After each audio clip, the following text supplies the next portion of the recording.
열왕기상 우리 17장부터 21장까지는 엘리야 우리 선지자에 관한 이야기로 말씀이 나와 있습니다. 그래서 오늘은 첫 번째 시간으로 열왕기상 17장 1절부터 7절까지의 말씀을 통해서 하나님께 쓰임 받는 사람이라는 우리가 제목으로 함께 좀 오늘 말씀의 은혜를 나누도록 하겠습니다.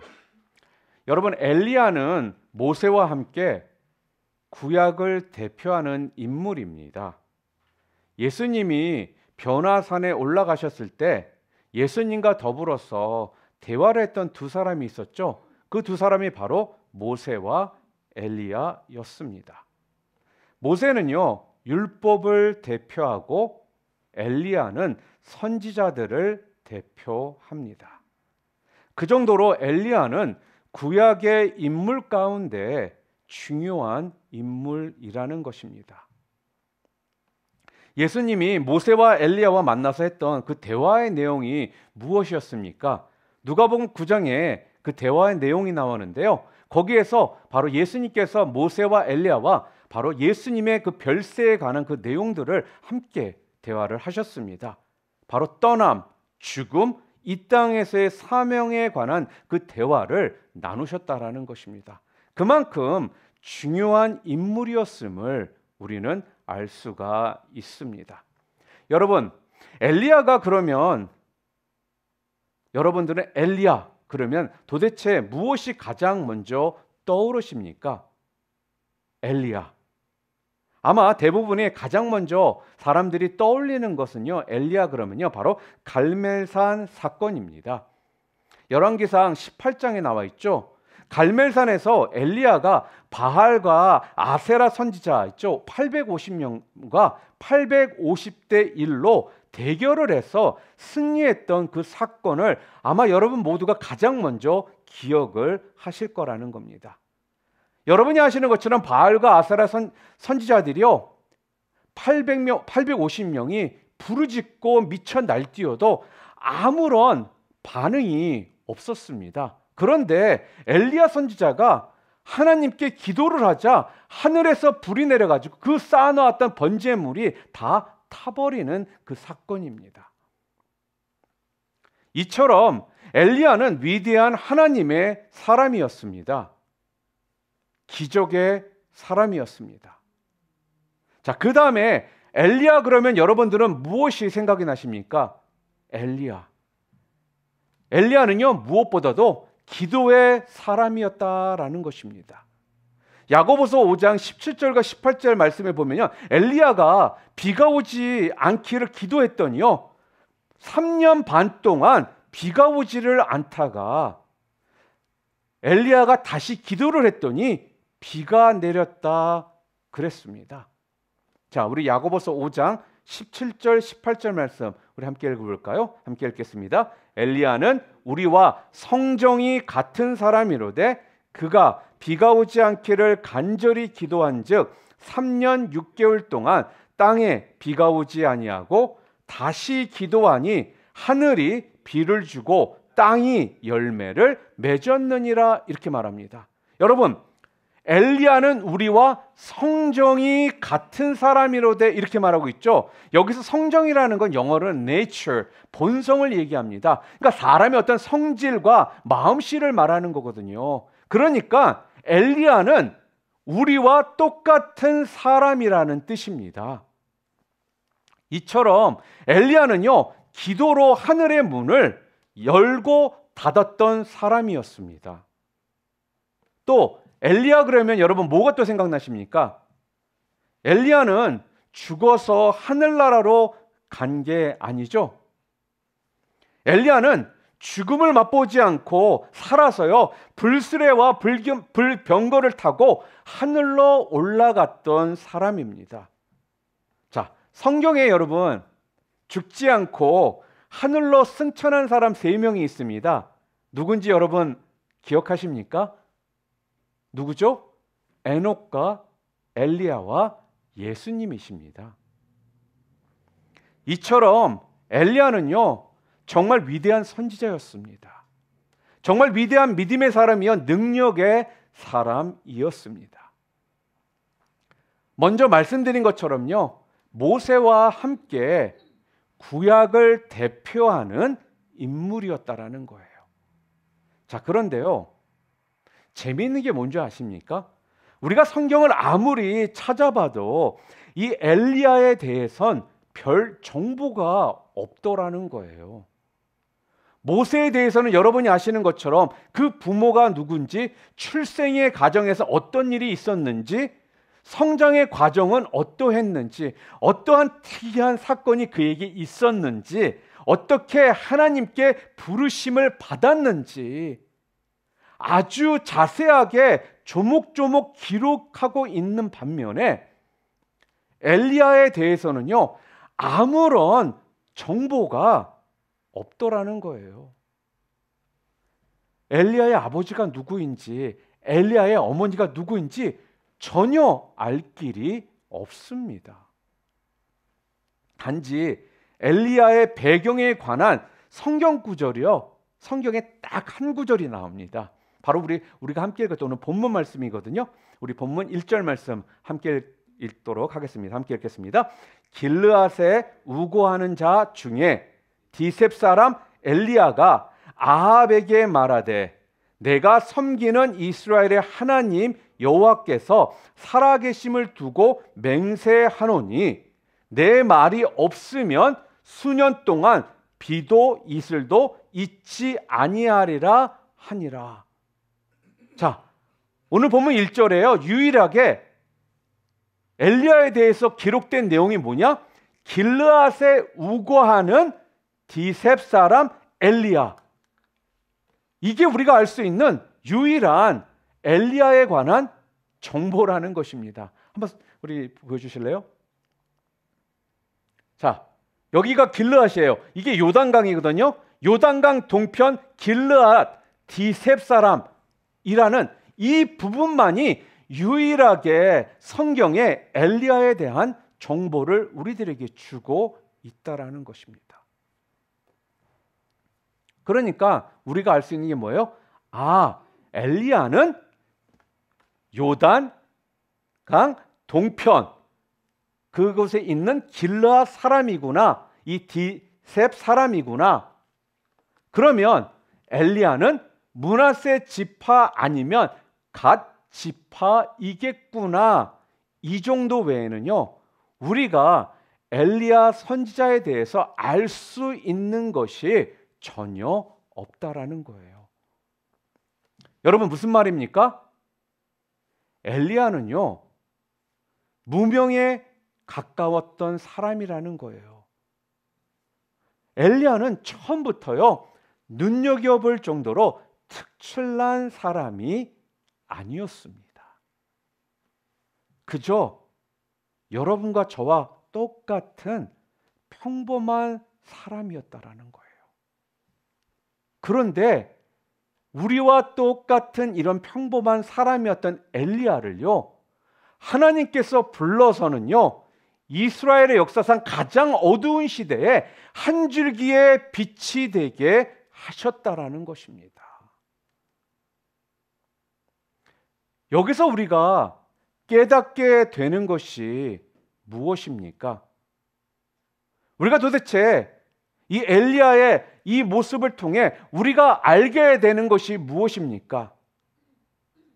아, 하나님은 나 같은 평범한 사람도, 나같이 부족한 사람도, 나같이 예수님을 늦게 믿은 사람도 쓰시는구나.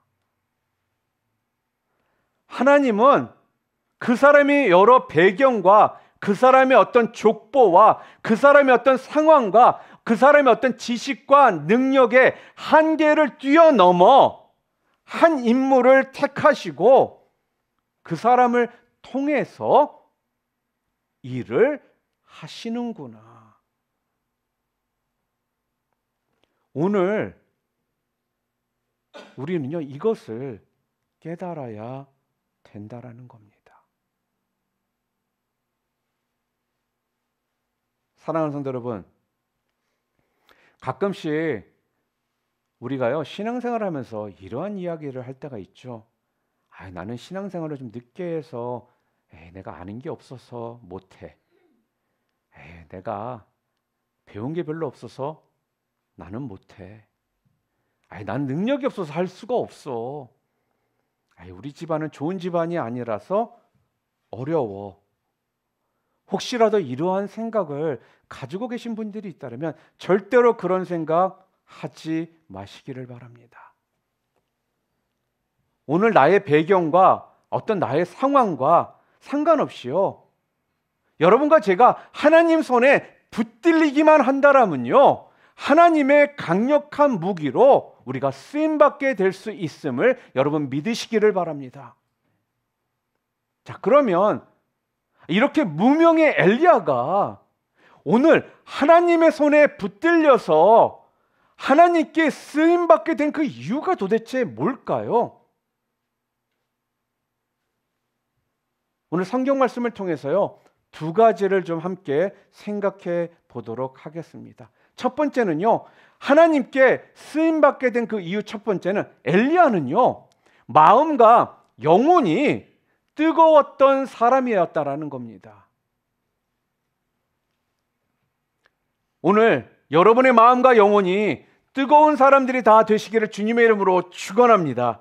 자, 우리 10절 말씀, 19장 10절 말씀 함께 읽어볼까요? 함께 읽겠습니다. 그가 대답하되 내가 만군의 하나님 여호와께 열심히 유별하오니 이는 이스라엘 자손이 주의 언약을 버리고 주의 제단을 헐며 칼로 주의 선지자들을 죽였음이오며 오직 나만 남았거늘 그들이 내 생명을 찾아 빼앗으려 하나이다. 이렇게 말합니다. 내가 만군의 하나님 여호와께 열심히 어떻다고요? 성경에서 유별하오니 그렇게 되어 있죠. 유별하오니 이게 무슨 말입니까? 열심히 유별했다. Very jealous라는 뜻이고요. 이게 무슨 말입니까? 현대 성경에는요, 여러분이 좀 이해하기 쉽게 뭐라고 됐냐? 열심히 일해왔다라는 것입니다.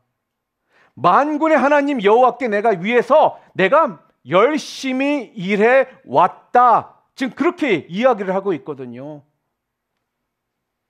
엘리야는 하나님을 향한 강한 열정이 있었다라는 것입니다. 하나님을 향한 불타는 이 가슴을 가진 사람이라는 거예요. 쉽게 말하면요, 하나님을 위해서라면 죽을 각오가 되어 있었던 사람이라는 것입니다.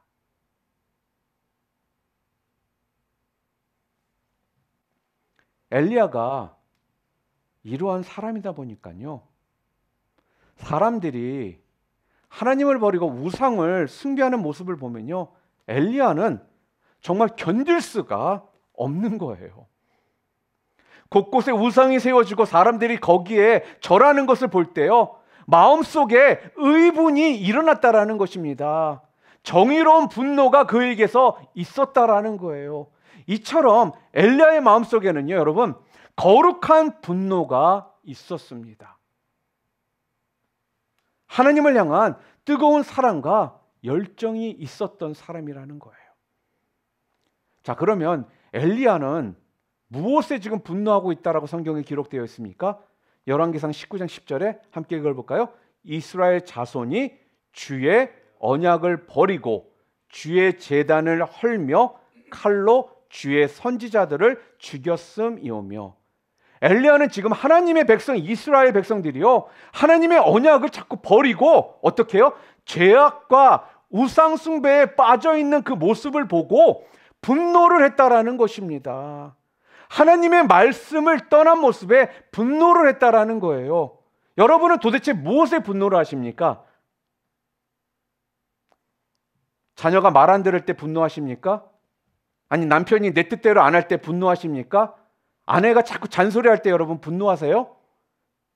아니면 누군가 나를 무시할 때 여러분 분노하십니까? 나를 학대하는 것 같을 때 여러분 크게 분노하십니까? 아니면 식당에 갔는데 식사가 늦게 나왔어. 그때 분노하십니까?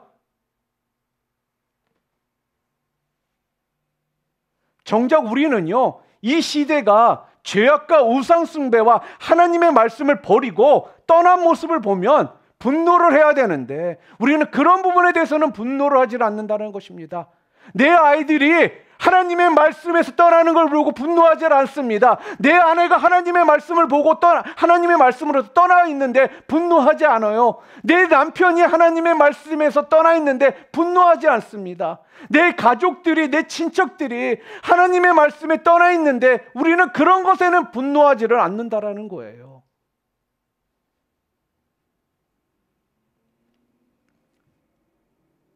사랑하는 성도 여러분, 우리는요, 누군가가 나를 무시할 때, 누군가는 나를 학대할 때, 누군가가 내 말에 안 들을 때, 이럴 때 분노하고 짜증내는 삶이 아니라 우리는 어떤 삶을 살아야 된다라고요? 거룩한 분노하는 삶을 살아야 된다라는 거예요. 죄악된 모습에 빠져 있는 것을 보고 우상 숭배를 하는 모습을 보고 하나님 말씀으로부터 자꾸 멀리 떨어져 있는 모습을 보고 이런 것에 우리가 분노할 수 있는 거룩한 분노가 우리 가운데 있어야 한다라는 것입니다.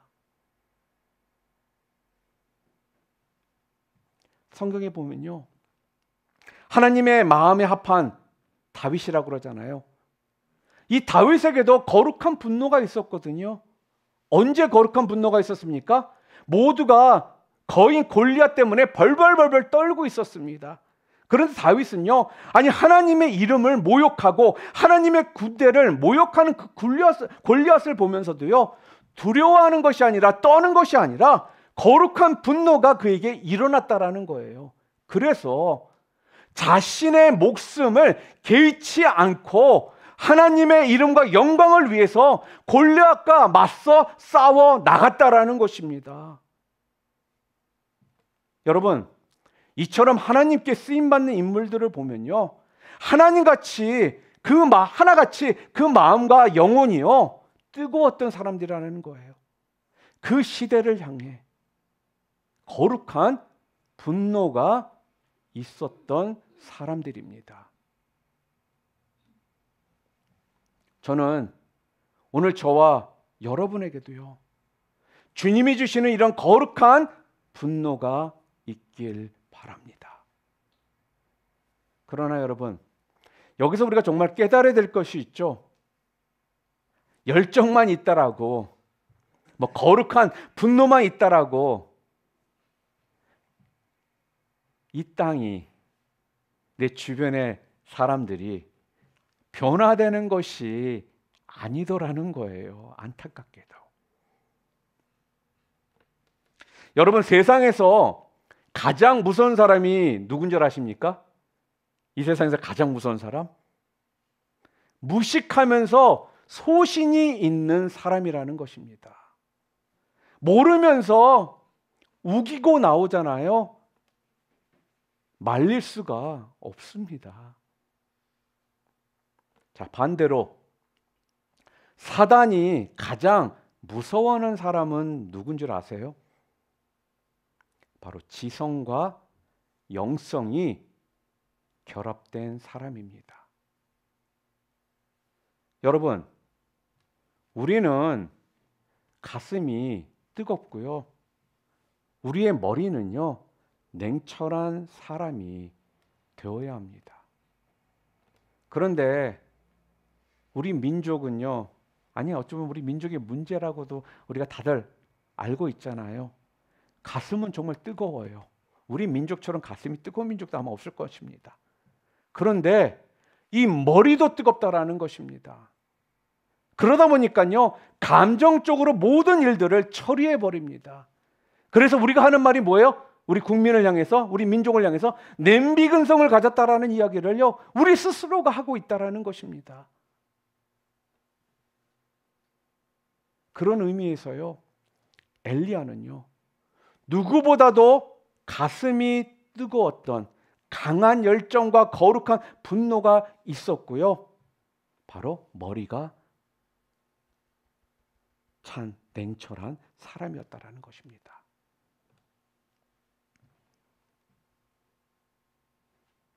그러면서도 동시에 엘리야는요, 그가 하나님께 쓰임 받는 사람이 될 수 있었던 두 번째 이유는요, 하나님의 말씀에 사로잡혀 있는 사람이라는 거예요. 여러분 착각하지 마세요. 하나님의 말씀을 알고 있는 사람이라는 뜻이 아닙니다. 하나님 말씀에 사로잡혀 있는 사람입니다. 하나님에 대해서 알 수 있는 건요, 기독량에서도 알고 교회 생활 좀 하면 대충은 다들 알아요. 이건 아는 거지 사로잡혀 있는 모습은 아니라는 거예요. 우리가 착각들을 합니다. 정말 무서운 사람들이요, 하나님 말씀 자기는 잘 안 돼. 이게 단 줄 알고 사는 사람들이 있다라는 거예요. 그런 사람들 한번 보시기를 바랍니다. 그 삶에 뭔가 변화가 있던가요? 하나님 말씀 안다는 사람의 모습 가운데 변화가 있던가요? 그 사람들이 영적인 영향을 주는 모습이 있던가요? 많은 경우 그런 사람들이요, 대래 주변의 사람들을 정죄하게 만든다는 거예요. 실족하게 만든다라는 것입니다. 그런데 엘리야는요, 하나님의 말씀을 아는 사람이 아니라 하나님 말씀에 사로잡혀 있었던 사람이라는 거예요. 자, 엘리야가 정말 말씀의 사람인지 우리가 어떻게 할 수 있느냐? 우리 신명기 11장 16절과 17절 말씀 우리 함께 읽어보겠습니다. 너희는 스스로 삼가라. 두렵건대 마음에 미혹하여 돌이켜 다른 신들을 섬기며 그것에게 절함으로 여호와께서 너희에게 진노하사 하늘을 닫아 비를 내리지 아니하여 땅이 소산을 내지 않게 하심으로 너희가 여호와께서 주신 아름다운 땅에서 속히 멸망할까 하노라. 자, 이 말씀에서 이스라엘 백성들이 하나님을 떠나 우상 숭배를 하고 다른 신을 섬기고 또 절하게 되면 어떠한 진노가 임한다라고 지금 말씀하고 있습니까? 뭐라고 해요? 하늘이 닫혀 비가 내리지 않는 엄청난 가뭄이 임하게 될 것이다. 그래서 결국 어떻게 된다고요?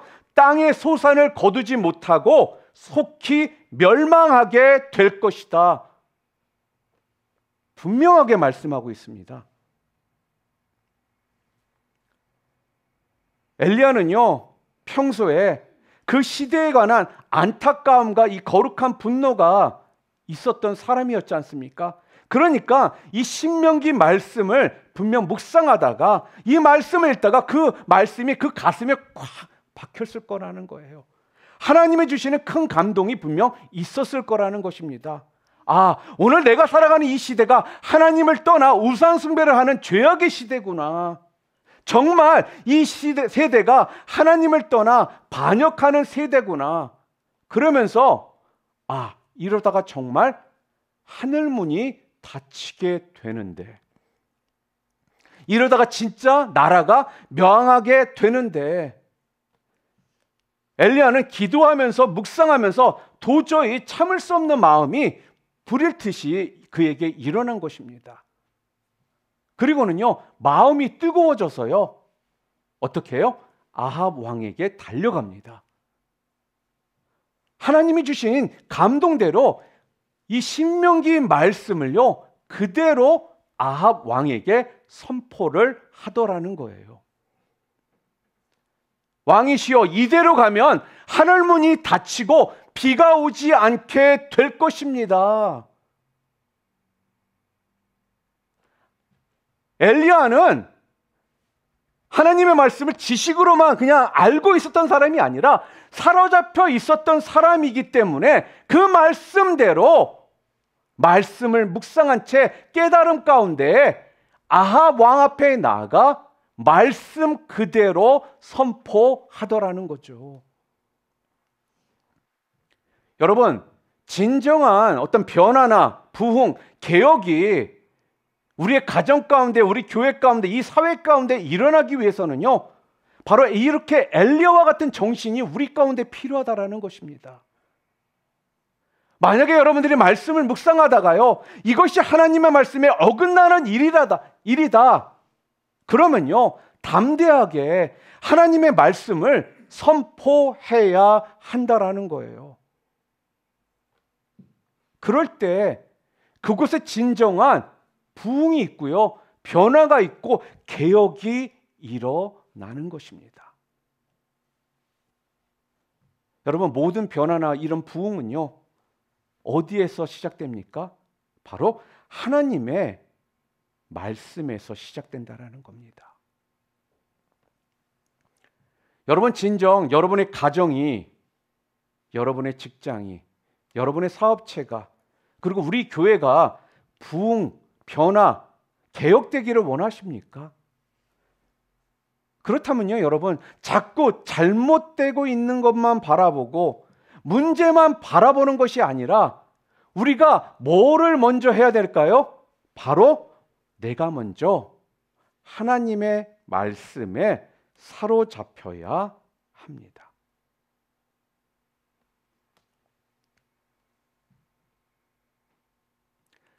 말씀에 내가 사로잡혔을 때 우리 가정에 변화가 일어나는 것이고요. 우리 직장의 변화가 일어나는 것이고요. 사업체의 변화가 일어나는 것이고 이 시대의 변화가 일어난다라는 거예요. 자녀가 변화되기를 원하십니까? 아내가 변화되기를 원하십니까? 남편이 변화되기를 원하십니까? 여러분의 어떤 친척이, 친구가 변화되기를 원하십니까?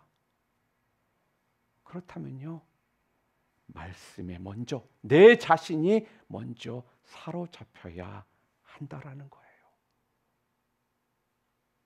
그럴 때 하나님께서 뭐라고 나에게 말씀하시는지, 하나님이 이 시대를 향해 뭐라고 말씀하시는지, 이런 것들을 우리가 알 수 있게 된다라는 겁니다. 우리가요, 말씀을 계속적으로 묵상하다 보면요, 어떤 말씀이요, 진짜 내 가슴을 불타오르게 하는 말씀이 분명히 있습니다.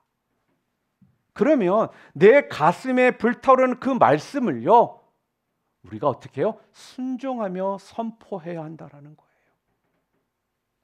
그럴 때 그곳에 진정한 변화가 일어나고요, 부흥이 일어나게 되는 것입니다. 우리가 말씀을 떠나잖아요. 밤낮 우리가 문제만 쳐다보고 있잖아요. 그러면요, 우리의 입술로는 이거 아닌데, 그러면서요, 매 순간 하소연만 하고 원망하다가 끝난다라는 거예요. 이렇게 하소연하고 원망하면요, 어떻게 해요? 이 세상은, 우리 가정은, 우리 주변은 변화되지를 않는다라는 것입니다. 여러분, 그거 아십니까? 이렇게 원망하고 하소연하는 삶은요, 믿지 않는 사람들도 얼마든지 할 수 있는 것이라는 거예요. 여러분이 진정으로 하나님 앞에서 어떤 변화의 주역이 되기를 원하신다면요, 그러면 내가 먼저 하나님의 말씀에 사로잡혀야 합니다. 그러면 여러분, 이렇게 말씀에 사로잡혀 있는 사람들의 어떤 특징은 뭘까요? 그게 뭐냐면요, 엘리야를 통해서 이 두 가지를 우리가 좀 발견할 수가 있습니다. 첫 번째로는요, 하나님 말씀에 사로잡힌 자의 특징이 뭐냐? 그 어떤 사람 앞에 선다 할지라도 담대함이 있다라는 것입니다. 용감하다라는 거예요. 여러분, 아합이 어떤 사람입니까? 이스라엘의 왕입니다. 무슨 말이냐? 이 당시에 왕 앞에 섰을 때 왕이요, 엘리야를 죽일 수도 있고 살릴 수도 있는 그러한 권한이 아합 왕에게 있다라는 거예요. 그러니까 쉽게 말해서 아합 왕의 손가락 하나면 죽이고 살릴 수가 있었다라는 것입니다. 자, 그런데 이런 아합 왕 앞에 나아가서 엘리야가 담대히 외칩니다. 나의 섬기는 이스라엘 하나님 여호와의 살아 계심을 두고 맹세하노니, 그러면서요, 담대히 외치더라는 거예요. 여러분, 엘리야가 이렇게 담대할 수 있었던 이유가 도대체 어디에 있습니까? 내가 무사할까? 아니, 내가 죽을까? 내가 위험할까? 내가 안전할까? 엘리야는 이러한 생각을 하지 않고 오직 하나님 말씀에 사로잡히니까 이렇게 아합 왕 앞에서도 담대히 선포할 수 있었다라는 겁니다. 왜 그렇다고요? 말씀에 사로잡히니까. 말씀에 사로잡히니까요, 마음이 든든한 거예요. 더 이상 걱정, 근심, 두려움이 아니라 든든한 마음이 생기니까 이렇게 담대히 서서 선포할 수가 있었다라는 것입니다. 저는 좀 안타깝게 여기는 게 무엇이냐면요, 제가 전에도 말씀드렸지만 우리 예수님을 믿는 사람들은요, 정말 능력과 강인한 그러한 사람들이거든요. 그런데 실제적으로 보면요, 예수 믿는 사람들이요, 너무나도 비겁합니다. 그리고 밤낮 나약해져 있고요. 그리고 세상 도전에는요, 자꾸만 눌려서 살아갑니다. 세상과 쉽게 타협하는 길을 선택한다라는 거예요. 그런데 그 근본 이유가 도대체 무엇일까요? 그게 무엇이냐면요, 하나님의 사람들이요, 하나님의 말씀에 사로잡혀 있어야 하는데 하나님 말씀에 사로잡혀 있지를 않기 때문에 그렇다라는 것입니다.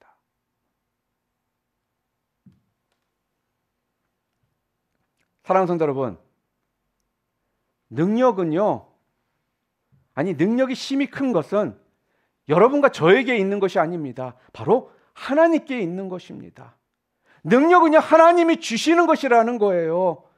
하나님을 우리가 붙잡고 하나님 말씀에 우리가 사로잡혀 있으면요, 우리 자신보다, 우리 원래의 모습보다 더 큰 인생을 살아갈 수 있도록 하나님께서 해주신다라는 것입니다. 밤낮 쌓아두고 내가 뭔가를 해보려고 그러는 것이 아니라 하나님께서 능력을 주시기 때문에 우리는 하나님께 붙잡히면 돼요. 하나님 말씀에 사로잡히면 여러분의 능력보다, 여러분의 원래 모습보다 더 큰 인생을 살아가게 해주시는 분이 바로 우리 하나님이시라는 겁니다. 왜요? 바로 우리 주님께서 주시는 바로 이 확신과 능력이 있기 때문입니다.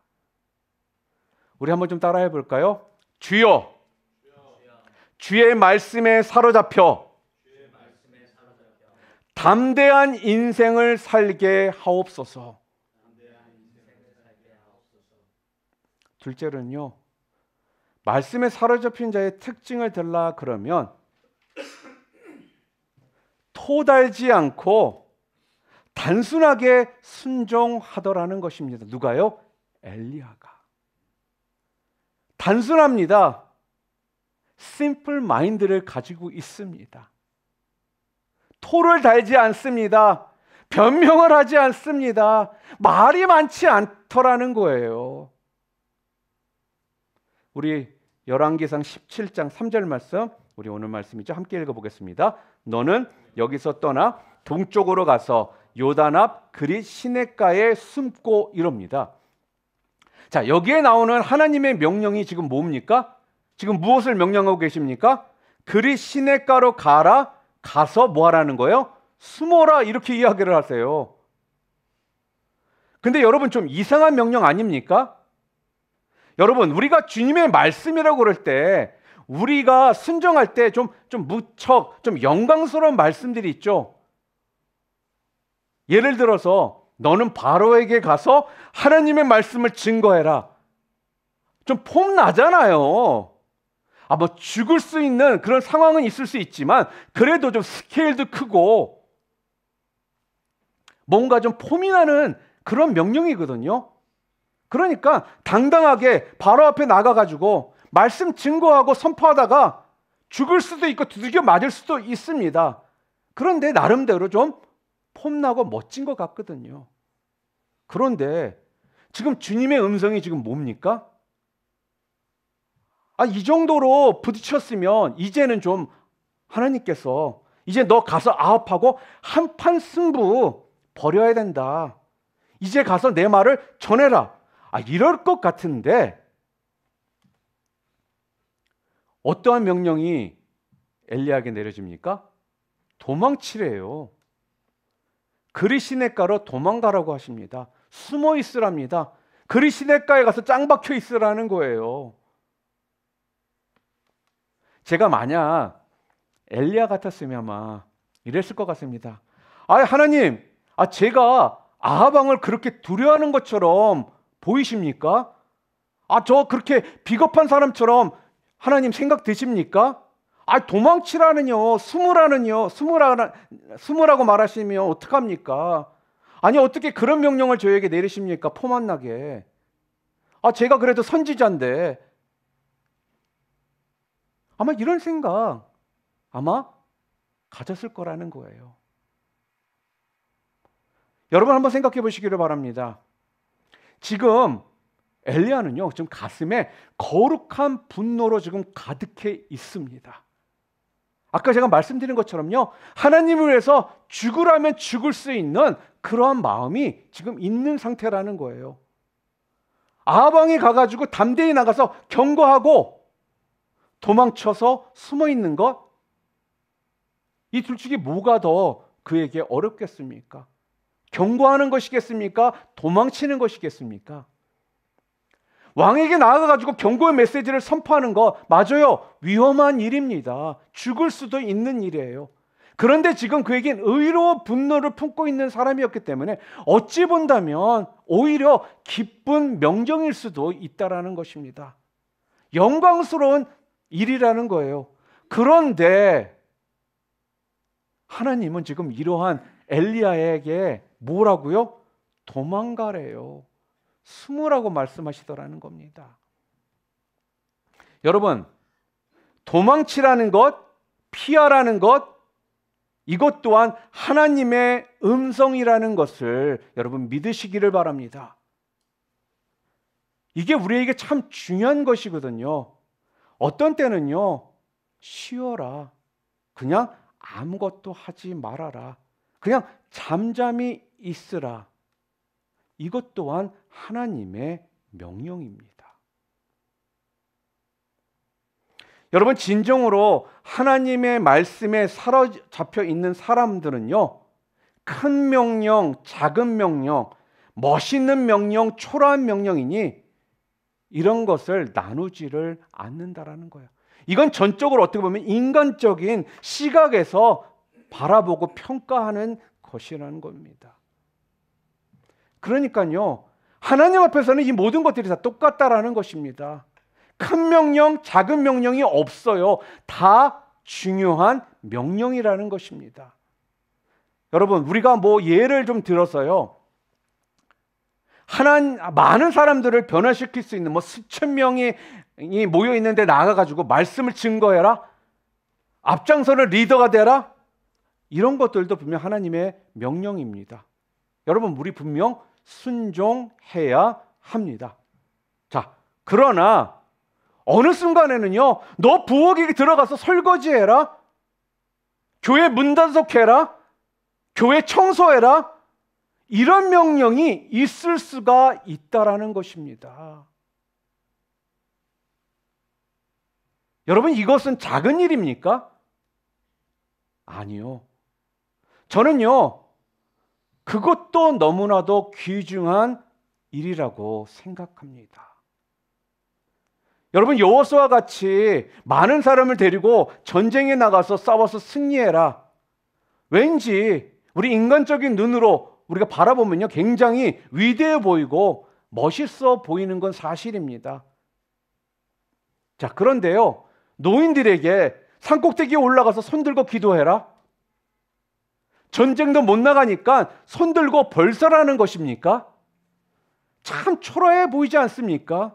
인간적인 모습으로 볼 때, 나는 힘이 없어서 전쟁도 못하고 그냥 말이 기도지, 하나님 나보고는 산에 올라가서 그냥 구경하라고 하시는 겁니까? 여러분, 그럴 수 있잖아요. 그런데요, 성경적인 시각에서는 뭐라고 성경에 나와 있습니까? 실제적으로 그 전쟁의 승패는요, 여호수아가 아니라 산꼭대기에서 기도하고 있던 그 노인들 모세, 아론과 훌이었다라고 성경은 분명 말씀하다라는 거예요. 말씀하고 있다라는 거예요. 모세와 아론과 훌이 손을 들면 전쟁에서 이기고 손을 내리면 전쟁에서 지는, 분명하게 성경적 시각에서는요, 모세와 아론과 훌이 이 전쟁의 모든 주권을 가지고 있는 것처럼 기록하고 있다라는 겁니다. 사랑하는 성도 여러분, 이처럼요, 우리는 하나님께 순종하겠다 마음을 먹으면서도요, 모든 가치 판단이 어떤 줄 아십니까? 너무 인간적이라는 것입니다. 인간적으로 생각한다라는 거예요. 큰 일이든 작은 일이든요, 주님께서 여러분과 저에게 명령하셨다라면요, 우리가 순종하는 그러한 주님의 귀한 백성들 될 수 있기를 주님의 이름으로 축복합니다. 여러분, 자꾸 멋진 명령, 초라한 명령, 힘든 명령 이렇게 구분하지 마시기를 바랍니다. 주님께서 우리에게 명령하셨다라면, 여러분에게 명령하셨다라면요, 토달지 마시고요, 아멘 하며 순종할 수 있는 여러분들 모두 되시기를 주님의 이름으로 축원합니다. 이게 바로요, 말씀에 사로잡힌 사람의 모습이라는 겁니다. 여러분, 그래서 참된 말씀의 순종이라는 건요, 주님이 쓰시기에 편하게 우리 자신을 내어 드리는 것, 이게 바로 참된 말씀에 순종하는 자의 모습이라는 거예요. 하나님께서, 주님께서 쓰시기 편하게 우리 자신을 그대로 드리는 것, 이게 참된 말씀에 순종하는 자의 모습이라는 것입니다. 이것이 바로 하나님 말씀에 사로잡힌 자의 진정한 모습입니다. 우리가 하나님의 말씀이라 하면 여러분, 좀 단순하게 순종할 줄 아시기를 바랍니다. 그래서요, 더 이상은 시비 걸지 않고 토달지 않고 원망하지 않는 그런 주님의 거룩한 백성들 되시기를 주님의 이름으로 축원합니다. 우리 마지막으로 한번 따라해 볼까요? 주여, 주의 말씀에 단순하게 순종하는 종이 되게 하옵소서. 오늘 이 말씀을 통해서 하나님의 말씀에 담대히 서서 선포하고 나가는 자들, 주님의 말씀에 단순하게 순종하는 종이 다 되시기를 주님의 이름으로 축원합니다.